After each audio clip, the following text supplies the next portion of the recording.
Hey, what's going on, guys? Today we're going to be going over some more Monster Crown monsters. If you haven't seen part 1 just yet, make sure to check out the video card displayed on your screen or click the link in the description below. I did make a mistake regarding the previous variants of each monster that were displayed previously, and I'm going to let XWARD555 explain. Synergy forms, breeding, and fusion variants all use the same sprite sheet.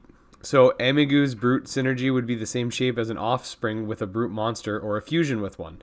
I've decided to extend this mini-series into about 3 or 4 parts because there are lots of monsters left to go through, so if you haven't seen part 1, I'll leave a link to that in the description below. I formatted this video differently from the previous one, focusing on summarizations as opposed to directly reading their descriptions, and I believe it's better as a result as it allows me to further understand each creature. Anyways, with all of that being said, let's jump right into our first monster, Liberd.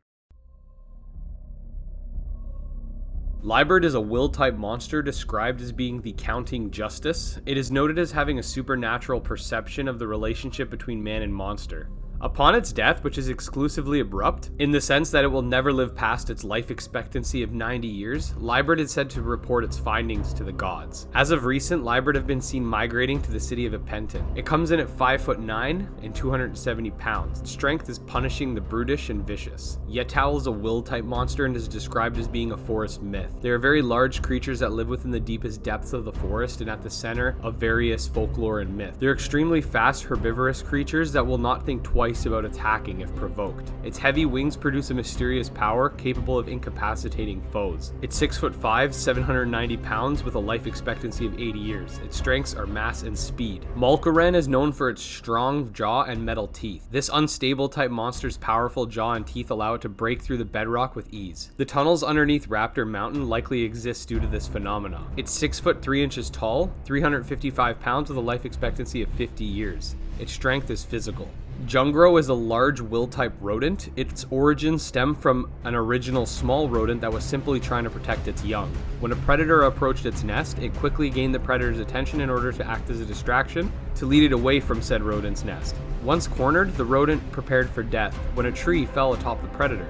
The small rodent prayed, vowing to protect the forest like the forest just protected it. The magic of the forest bestowed the rodent with a thick vine, which in turn made it larger and more powerful. This creature became the first JUNGRO. It's 4'2" tall and 620 pounds with a life expectancy of 45 years. Its strength is well-rounded physical. MADIS is a will-typed golden turtle. It was once said that a man cursed to turn all he touches to gold embraced his longtime partner, and both himself and the monster became a golden statue. Thus MADIS was born. Pre-Revolution era, MADIS was seen as a symbol of royalty, not being allowed to be owned by common folk. While post-Revolution era, MADIS eggs were given to tamers with promise as an investment in the future strength of the country. MADIS represents a high level of respect between tamer and monster. It comes in at 6'8", 1,240 pounds with a life expectancy of 90 years. Its strength is physical defense. BREGALLE is a will-type cicada creature that chiefly consumes fruit to survive, though it is opportunistic in the sense that it will feast on smaller insects when the opportunity arises.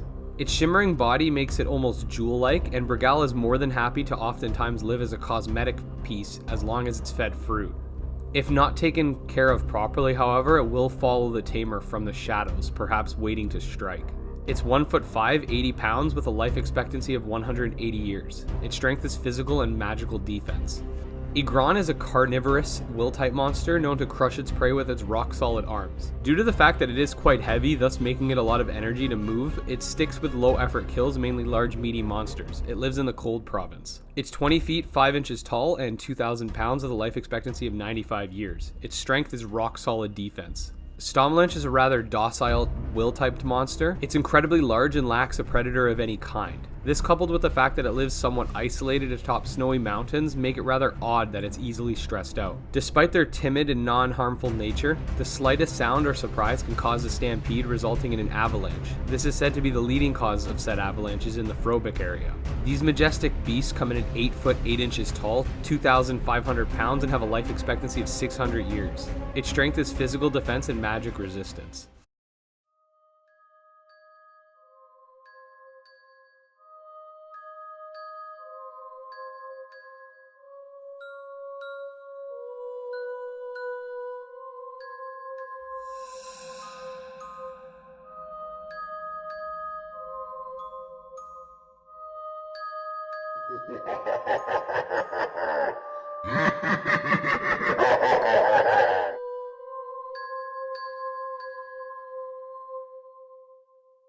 Previously existing as a grazing animal at Poe, Laz is birthed from an infectious fungus that latches itself and kills the host.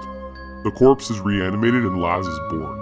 It no longer grazes, it no longer lives, it simply exists until eventually it completely decomposes. Some Laz take mere days to decompose, whilst others have been around for decades. Its limits are currently unknown. It's 3'5" and 37 pounds, and its strength is toxicity. Afiel's stillness strikes fear in those around it, despite the fact that they do not feast on humans. This vicious type monster instead leers upon humanity almost sadistically. It lives in the sea, and when night falls, it enjoys leading boats into treacherous waters and takes pleasure in watching the passengers drown. Its cruelty is only rivaled by its mystery. It's 12 feet tall, but its weight and life expectancy are currently unknown. Its strength is magical attacks. Tearhair is a vicious type monster which can only be described as nightmare incarnate. Its official description notes that its origins are unknown. Despite its weak-looking body, Tearhair in many ways embodies the dark, using evil magic that's effects can only be described as totally encompassing. Victims report feeling as though they've been poked and prodded like a voodoo doll. Timers that make use of Tearhair's skills to excess report being visited by dark nightmares. In these nightmares, an image of Tearhair appears with a torn fabric skin. From the darkness within, vile insects, howling voices, or terrible visions are seen inside. These dreams haunt the tamer, wearing them down over time and leading them to mental exhaustion that is beyond cure. It is unclear if this is a property of Tearhair or a manifestation of deep-rooted guilt. It's 2 feet 11 inches tall and its strength is dark dreams. MYRKRSORMR is an unstable type serpent monster that lives deep within the darkness that is the lower sea. When hunting its prey, it creates whirlpools and resembles a whirl of coils in motion. Once in range, it'll crush its prey with its flat-toothed jaws. It's 32 feet tall, 3,000 pounds, with a life expectancy of 400 years. Its strength is powerful physical attacks. Vulture is a relentless type bird that can be found in the scarred region. From young, they study the ligaments and tendons of the kills that their mother brings home for them. As adults, they use their vast knowledge of anatomy to swiftly disassemble their prey one tendon at a time. It comes in at 3'2", 65 pounds with a life expectancy of 27 years. Its strength is technical attacker. Topsy is a vicious type snake creature with a hollow body and rib-like teeth. It uses these teeth to pull in unexpected victims whole. First comes suffocation, then the agonizing realization that all hope is lost as the acids within its body breaks down the victim. Ironically, it can last months and even years without sustenance and feeds for the sheer fun of it. It's 6 foot 10 inches tall, 320 pounds with a life expectancy of 230 years. Its strength is also physical. Not much is known about agony other than this description. When the sadist king lets loose his rage, a spirit will be grabbed from the aether. Pinned forevermore, newfound agony becomes physical. Reaching far from its anchor, only despair is within reach. The power to save it no longer lies amongst the gods. It's an unstable type monster and comes in at 5 foot 8 inches tall and 94 pounds. Frost is a will type monster, oftentimes only seen in the harshest of blizzards deep within the mountains of Frobic. Moments before death, you might see its silhouette staring at you almost lifelessly. It locks you in a trance and causes you not to notice a freezing of your limbs. Frost does not actually eat those that it euthanizes, making researchers puzzled as to what its intentions are. It comes in at 6'6", 245 pounds, and its strength is magical resistant. Ix is a relentless type monster known for its ability to crush ice and even rocks with its very practiced claws with relative ease. It's made up of an unknown biological material, making its head and body very hard, almost like metal. Once upon a time, hunters would kill Ixes and use their body parts to make weapons. This, however, ended once one Ix decided to use its tested claws to crush one hunter's head like a watermelon. It's 1 foot 2 inches tall and 35 pounds with a life expectancy of 27 years. Its strength is its crushing attack and speed. Hoopla tend to live in grim areas such as graveyards or forests, shrouded in misfortune. Previously without a tangible body, this vicious type monster is often described as being the embodiment of malicious intent. They are known to have ulterior motives even when under a tamer's contract. They have no issue pursuing these motives whether or not it puts the tamer at risk. It's 2'1" with an unknown weight and its strength is slicing attacks.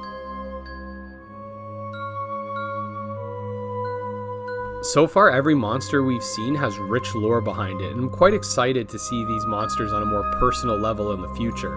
Each monster stands out as its own unique being, separate from one another in a way that is not only necessary from this type of game, but also allows it to feel truly one of a kind. Through scripting this video, I've really taken the time to learn what each of these monsters is and how they behave, and I hope that you enjoyed watching this video as much as I enjoyed creating it. With all of that being said, please make sure to subscribe for more Monster Crown content, and until next time, peace.